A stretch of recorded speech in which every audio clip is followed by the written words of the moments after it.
11 बजे के बीच में उपस्थित हूँ आप सबके सामने। आज इनकी कुंडली लेकर के आया हूँ। इनका नाम है पूजा हेड़ा। 3 फरवरी 1984 सुबह 10:55, अकोला महाराष्ट्र। अकोला महाराष्ट्र मुझे हर बार याद आ जाती है बात ये, मैं जब गुरुजी के यहाँ से घर आता था और अपने गांव के सरकारी स्कूल में जब जाता था पढ़ने, तो दोपहर में गांव की वो दोपहरी मुझे हमेशा याद आती है। घर पहुंचता था, गलियां शांत, एकदम बिल्कुल सूनी गलियां, सारे लोग दोपहर में सो जाते थे और गली में सिर्फ स्कूल के बच्चे ही जो टिफ़िन के समय हाफ टाइम में स्कूल से जाते थे। मैं जब घर पहुंचता था तो मेरी मम्मी के पास मुझे याद है पैसे नहीं होते थे, कुछ भी नहीं होते थे, मतलब पैसों के नाम पे तो बिल्कुल भी नहीं होता था। मैं जिद करता था कि कुछ दे दो, तो चावल दे देती थी कि जाओ इतना चावल है तो ये कुछ जैसे इतना चावल दे दिया, जाओ कुछ भी खरीद के करो, ऐसे। पर उस समय अकोला महाराष्ट्र मुझे अभी तक इसलिए याद है क्योंकि मम्मी को सुनता था मैं कि वो जो है वो रेडियो पे गाने सुनती थी, सखी सहेली, गाने नए ज़माने के, गाने सुहाने, वो जो सारे कार्यक्रम बनते थे वो सुनते थे। और उसमें अकोला महाराष्ट्र से सबसे ज़्यादा चिट्ठियाँ आती थी, सबसे ज़्यादा लोग वहाँ पे सवाल पूछते थे। इस वजह से वो जो है वो मुझे हमेशा याद रहता है। अभी भी लोग जब मुझसे बात करते हैं तो अकोला महाराष्ट्र जब भी बात आती है तो मैं कहता हूँ अकोला महाराष्ट्र बड़ा फेमस जगह है और बड़ी कुंडलियाँ आती हैं वहाँ से, और ये सच में बड़ा है, तभी तो इतने लोग यहाँ भी उपस्थित हैं, इतने लोग रेडियो पे भी उपस्थित हैं। शुरू करते हैं आज का कार्यक्रम। यहाँ ये है मीन लग्न की कुंडली बनती है। लग्न के अधिपति दशम स्थान में व्यक्ति को लक्ष्मी योग बनाते हैं, पर वो मूल नक्षत्र के बैठे होने के कारण व्यक्ति को कई बार रहते रहते या करते करते या करवाते करवाते छुड़वा देते हैं, या ना बने, या व्यक्ति को किसी के ऊपर डिपेंडेबल होना पड़ता है। ये बात है। शुक्ल पक्ष के द्वितीय तिथि के चंद्रमा हैं, इस वजह से वो पापक बन रहे हैं। और चंद्रमा 2 भाव में तो कभी भी बहुत अच्छे परिणाम नहीं देते देखे गए हैं, एक 12वें और एक 8वें। और चंद्रमा से गौर करना तो तीसरे गुरु बैठे हैं, ये व्यक्ति को कई बार बहुत अच्छा नहीं होता है। व्यक्ति अपनी ही बात करता है, दूसरे की सुनता नहीं है। अपने जेब में भले पैसे न पड़े हों पर दान देने की जल्दबाजी पड़ी रहती है, सहायता करने की जल्दबाजी रहती है। तो ये एक धार्मिक पक्ष के लिए तो ठीक होता है, उपकारी होने के दृष्टिकोण से तो ठीक होता है, पर कई बार वो प्रैक्टिकली सही नहीं होता है। कई बार लोग इनके भोलेपन का लाभ भी उठा लेते हैं और कई बार व्यक्ति जो होता है वो आसानी से ही तुरंत ही किसी के फांसे में आ जाता है। हालांकि कई बार उसके दिमाग ग्रहों के आधार पर कुछ कई बार ज़्यादा चल भी जाते हैं, लेकिन मोस्टली और अधिक बार वो नुकसान ही ज़्यादा देता है, क्योंकि चंद्रमा 12 में तो व्यक्ति का चिंतन और मनन का भाव ये जो है वो सेवा शुश्रूषा का भाव है, तो सेवा करने के चक्कर में अपना नुकसान करा लेता है। सेंटिमेंटल अटैचमेंट व्यक्ति ज़्यादा बनाता है, इमोशनल बहुत ज़्यादा हो जाता है, विचार ज़्यादा करता है। तो इनकी कुंडली में अगर आप चंद्रमा को देखो तो चंद्रमा से केंद्र में राहु उच्च के हो रहे हैं, व्यक्ति को मेहनती बनाते हैं और व्यक्ति को कुटुंब का मालिक और धनी बना देते हैं। धन भाव के अधिपति मंगल जाकर के जन्म कुंडली में शनि और मंगल एक साथ बैठे हैं, जो शनि उच्च के हैं, आयु अच्छी है। पर यहाँ पे शनि और मंगल एक साथ बैठे हैं तो कई बार ऐसा होता है कि व्यक्ति को लंबी बीमारी मिल जाती है। ये एक सामान्य सा परिणाम है जो इन दोनों ग्रहों के एक साथ बैठने का प्रत्येक कुंडली में यही होगा। आपको कोई भी ज्योतिषी अगर शनि और मंगल को यहाँ बैठे देखेगा तो यही कहेगा भाई रे लंबी बीमारी होने का खतरा है। पर यह है कितना इस कुंडली के लिए, तो यही शनि नवमांश कुंडली में अगर आप गौर करते हो तो नीच के हो रहे हैं, यानी कि ये ग्रह जो यहाँ उच्च का हुआ है वो नवमांश कुंडली में नीच का हुआ, और यहाँ जो ग्रह मंगल बैठा है वो भाग्य का अधिपति है। तो शनि और मंगल वास्तव में अच्छे नहीं हैं, क्योंकि ये कुंडली जो है वो मीन लग्न की है, और मीन लग्न की कुंडली के लिए शनि जो है वो गैस्ट्रिक से संबंधित समस्या देने वाले होंगे, यानी कि पेट का रोग हो सकता है, वात जनित समस्या हो सकती है, क्योंकि ये तुला राशि है, वायु तत्व की राशि। और मंगल जो बैठे हैं वो भाग्य के अधिपति होने के साथ साथ धन के अधिपति, तो धन तो देंगे। व्यक्ति का स्वभाव जो है वो थोड़ा उग्र और व्यग्र होगा, वाणी थोड़ी कठोर हो सकती है, न्याय प्रियता रहेगी वाणी में। व्यक्ति न्याय प्रियता के कारण कई बार अपने दुश्मन खुद से ही क्रिएट कर लेता है, बना लेता है। उसकी वाणी ऐसी हो जाए कि कई बार वो, और कई बार घमंडी भी हो जाता है। क्यों? क्योंकि गुरु और चंद्रमा एक दूसरे से केंद्र में नहीं है। ये कुंभ राशि का अधिपति राशि से नवम पंचम के संबंध में है, तो राशि को बल दे रहा है, लेकिन गौर करना वो अच्छे भाव में नहीं बैठा है। पर वो ग्रह चूंकि शनि है और अष्टम भाव में उच्च का हुआ है, तो व्यक्ति को ज्ञानी, तार्किक, बुद्धिमान, राजनीति, रणनीति, डिप्लोमेट और कई सारे लोगों से उसकी पहचान बन जाती है। और साथ ही साथ उसका पति भी कई बार ऐसा हो जाता है कि वो बड़े और ऊंचे लोगों से अपनी पहचान कायम रखने में सफल सिद्ध हो जाता है। उस शनि की तीसरी दृष्टि दशम स्थान पे पड़ेगी और 7वीं दृष्टि धन भाव पे, तो व्यक्ति को कई बार कम बोलने वाला बना दे। और कई बार व्यक्ति न्यायिक बोलता है, न्याय करे, निर्णयात्मक उसकी जो स्थिति होती है वो मालिक बनने की होती है। और 10वीं दृष्टि जन्म कुंडली के पंचम भाव पे पड़ेगी। यहां से व्यक्ति को कई बार अपने संततियों से दूर होने का भाव भी दिखता है। मंगल की चौथी दृष्टि जन्म कुंडली में उच्च की पड़ेगी तो लाभ देंगे, 7वीं दृष्टि धन देंगे, 8वीं दृष्टि पराक्रमी बनाएंगे। गुरु की 5वीं दृष्टि धनदायक, गुरु की 7वीं दृष्टि सुखदायक, लेकिन शत्रु के हैं, इस वजह से कई बार घर से दूर। और गुरु की 9वीं दृष्टि प्रतियोगिता भाव पे, इस वजह से व्यक्ति को यश, कीर्ति, सम्मान, पद, प्रतिष्ठा और व्यक्ति को नैतिक तत्वों का पालन करता बना देंगे। क्लियर हो रही है चीजें? इस कुंडली का सबसे अच्छा भाव कौन सा है? इस कुंडली का सबसे अच्छा जो भाव बना है वो बना है जन्म कुंडली का 11वां भाव। यहां मकर राशि के अधिपति उच्च के हैं इस भाव से केंद्र में, और साथ ही साथ उसे देखिए लगा है शुभकर्त्री। हालांकि चंद्रमा नैसर्गिक रूप से पापक ग्रह नहीं शुभग्रह होते हैं, और वो आगे बैठे हैं और पीछे 2-2, 3-3 शुभग्रह, इस भाव को बल मिलेगा। सूर्य जो कि जन्म कुंडली के 6ठे भाव के अधिपति हैं, व्यक्ति को कई बार प्रतियोगिता परीक्षाओं में उच्चतम स्तर तक की सफलता भी दिलाने वाले बनेंगे, और व्यक्ति को ऋणी भी बना देते हैं। कई बार व्यक्ति जो होता है वो दे करके फंस जाता है, और कई बार व्यक्ति जो होता है वो जीवन में कई बार ऐसी चीजें भी आएंगी जहां वो नुकसान भी झेलता है। ऐसी भी स्थितियां हो सकती हैं। घर वगैरह का जो भाव है, यहाँ का अधिपति उसे देख रहा है, यहाँ का जो कारक ग्रह है चंद्रमा और शुक्र इसे देख रहे हैं, तो एक अच्छी स्थिति। संपूर्ण प्रकार से चौथे भाव के कारक गुरु होते हैं, वो भी इसे देख रहे हैं, यानी कि यहाँ का अधिपति, यहाँ का दिग्बली प्लैनेट शुक्र देख रहा है, यहाँ का अधिपति देख रहा है, और यहाँ का कारक भी देख रहा है।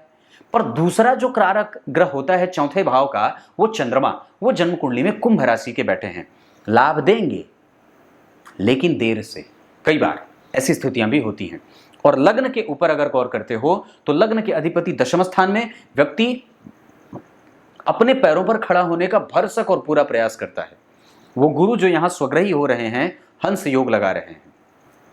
सूर्य व्यक्ति का काम कभी भी पैसे के कारण रोकने नहीं देंगे, और वो 7वीं दृष्टि से 5वें भाव को देख रहे हैं, तो यश, कीर्ति, सम्मान, पद और प्रतिष्ठा वो सब मिलेगा। अब एक बात और बताता हूं। आपकी कुंडली में जरा आकृति देखो कैसी बनी। सारे ग्रह दक्षिणावर्त बैठे हैं, और ये जो चंद्रमा बैठा है आपकी कुंडली में धनिष्ठा का बैठा है, जिसका अधिपति मंगल अष्टम में बैठ रहा है। अपनी राशि जो भाग्य भाव है वहां से पीछे, इस वजह से कई बार चीजें मिलते मिलते रुक जाती हैं, या कई बार बाद में मिलती हैं, उत्तरार्ध में। कई बार ऐसा भी होता है कि व्यक्ति जो चीज चाहता है वो आरंभ में मिल जाए, बीच में छूटे और फिर बाद में मिल जाए। मतलब जो स्थिति वो आरंभ में देखता रहता है, स्वप्न वो जो देखा रहे, वो अंतिम में पूरा होते देखा जाता है। राहु और केतु की स्थिति अगर आप देखते हो तो इनकी कुंडली के लिए 50% का शुभ परिणाम देंगे। एक बात और बताता हूं, आपकी कुंडली में राहु से ज्यादा केतु की स्थिति अच्छी बनेगी। ऐसा इसलिए कि क्योंकि वृश्चिक राशि का बैठा है और यहाँ के अधिपति निकटस्थ बैठे हैं, और एक बात गौर करना, तो वो धर्म का भाव है। धर्म भाव में सम संख्या की राशि बनी है, वहां का कारक लग्न से केंद्र में बैठा है, वहां का अधिपति उस राशि से निकटस्थ बैठा है, और साथ ही साथ उस भाव पे उच्च के राहु की दृष्टि है। तो गौर करना, व्यक्ति को धार्मिक और मंत्र जप करने वाला भी बनाता है, पर व्यक्ति घमंडी न बने, इसका प्रेशर रहेगा। नवमांश कुंडली में मंगल का लग्न में बैठना, गुरु के साथ केंद्र में, सूर्य व्यक्ति को नैतिक तत्वों का पालन करने वाला, और व्यक्ति पति के साथ या पत्नी के साथ चाहे कैसे भी रहे व्रत का पालन करने वाला होता है, उसके साथ हमेशा ही स्टैंड लेने वाला होता है। और जन्म कुंडली में बुध यहां बैठे हैं, गौर करो तो चारों के चारों घर केंद्र से भरे हैं। केंद्र शुक्र यहां नीच का है, इस वजह से स्वास्थ्य कमजोर करेगा। और क्या हर्ज कर सकता है, तो पति का डेली बेसिस का इनकम और उसका जो छोटा समाज है, जो उसके आसपास के लोग हैं, कई बार उसमें उसकी किरकिरी भी होती है। और ऐश्वर्य, शुक्र का वार का जन्म है, इस व्यक्ति का जन्म जो हुआ है वो शुक्रवार को हुआ है, तो ऐश्वर्य संपन्न भी बनाता है, ऐश्वर्य का मालिक बनाता है। ये मीन लग्न की कुंडली है, जहां पे चंद्रमा अच्छे, मंगल अच्छे, क्योंकि द्वितीय भाव के अधिपति। और एक बात और गौर करना, तो मंगल जो बैठे हैं वो द्वितीय भाव के अधिपति होकर के अष्टम में बैठे हैं 12वें भाव के अधिपति के साथ। तो शनि और मंगल की दशाएं व्यक्ति को सावधानी पूर्वक गुजारनी चाहिए।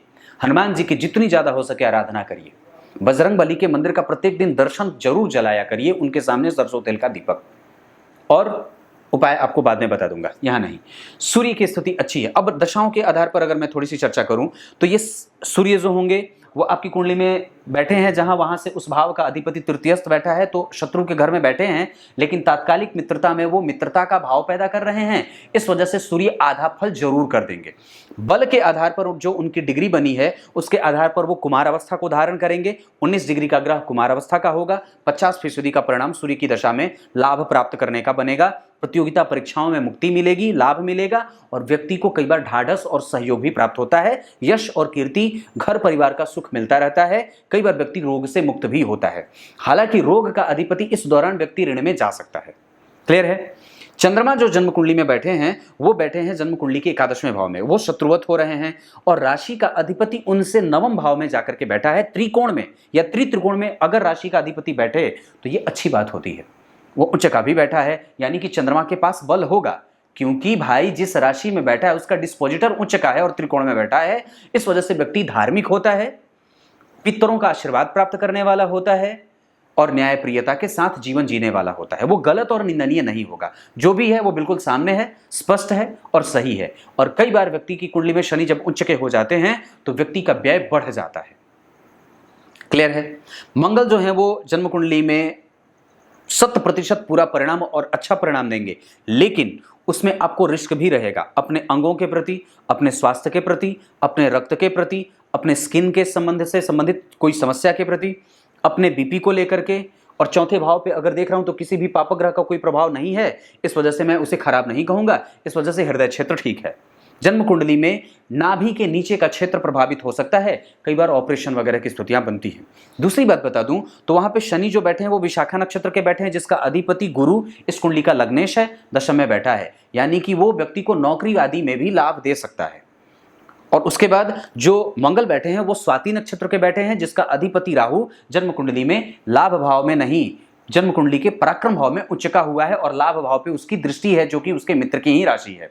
इस वजह से यहाँ पे मंगल भी लाभ ही देंगे और शनि भी लाभ ही देंगे। लेकिन स्वास्थ्य को लेकर के फिर भी या व्यक्ति को कई बार जो होता है वो शेयर सट्टेबाजी का लाभ भी मिल जाता है, गुप्त प्रकार से धन भी मिल जाता है, और स्वास्थ्य और स्वभाव जो थोड़ा सा कभी कभी प्रतिकूल रहता है। कई बार लंबे जो बीमारी का जो खतरा है मैं वो यहाँ पे नहीं कहूंगा, लेकिन हाँ इतनी बात जरूर कहूंगा कि 12वें का अधिपति है, अष्टम में बैठा है, विपरीत परिस्थिति का निर्माण कर सकता है आपके जीवन में, क्योंकि वो इस कुंडली में बहुत अच्छा नहीं है। यहाँ पे वो जाकर के नीच का भी हो रहा है। इस वजह से भी ये बात बन रही है कि हमें वात जनित समस्या हो सकती है, और साथ ही साथ कफ जनित समस्या भी हो सकती है। आपकी कुंडली में अगर और भी चीजें देखूं मैं तो षडबल में सूर्य, शनि और गुरु अच्छे बन रहे हैं, चंद्रमा सबसे ज्यादा कमजोर। और अगर बुध की बात करता हूं तो वो बुध जो है वो आपके जीवन के लिए और आपके प्रभावों के लिए जो बना रहा है वो डेली बेसिस के इनकम को और पति के कार्य क्षेत्र को और पति के डेली बेसिस के इनकम को कमजोर भी कर रहा है और व्यवसायिक बना रहा है। साथ ही साथ जन्म कुंडली में वो चौथे और 7वें भाव का अधिपति होकर के सप्तमेश होकर के दशम में बैठा है, तो व्यक्ति का सोशल लाइफ ठीक हो, सामाजिक स्तर का जो जीवन होता है वो बड़ा वेल मेंटेन होता है और व्यक्ति उसको अच्छे तरीके से निभा लेता है। किसी भी तरीके से उसको कभी भी मतलब नुकसान में नहीं जाना पड़ता है या कभी भी उसकी उपेक्षा नहीं होती है। समाज में उसका लाभ उसको मिलता रहता है, जहां भी जाता है लोग उसका आदर और सम्मान करते रहते हैं। उसको इस बात का बहुत अच्छे तरीके से पता होना आवश्यक है और वो पता है भी कि मुझे किसके साथ कैसे रहना है।